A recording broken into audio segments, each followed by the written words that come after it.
Bagamat Luzon ang tinutumbok ngayon ng Bagyong Christine, ramdam pa rin ang epekto ng trough o bahagi ng mga kaulapan nito sa Visayas at Mindanao.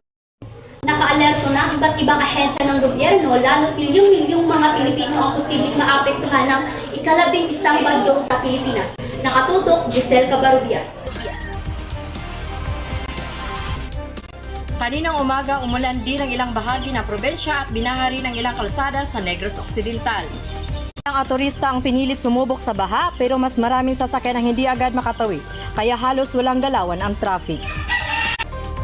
Kinansela rin ang eskwela sa lungsod dahil sa masamang panahon dulot ng Bagyong Christine. Ang ilang palayan sa lalawigan na lubog din sa baha, ganito rin ang kalbaryo ng mga residente sa ilang bahagi ng Pikit, Cotabato, kung saan parang ilog ang mga palayan, umabot sa lagpas tuhod ang taas ng baha sa ilang lugar. Para sa GMA Integrated News, Giselle Cabarubias, nakatutok 24 oras. Maraming salamat sa iyo, Giselle, at yan lamang po ang mga balita ngayong umaga. Ako po si April A. Baybayon, nakatutok 24 oras.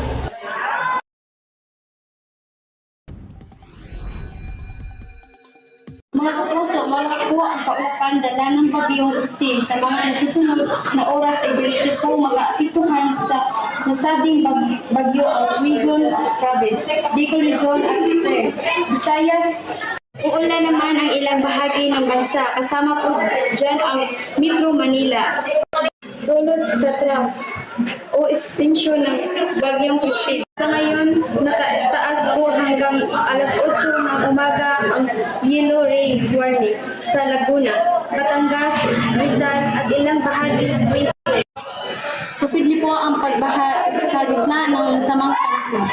Dahil din po sa Bagyong Christine ay isinailalim naman po ng tropical cyclone wind signal ang Catanduanes, northeastern portion of northern Samar at northeastern portion of eastern Samar.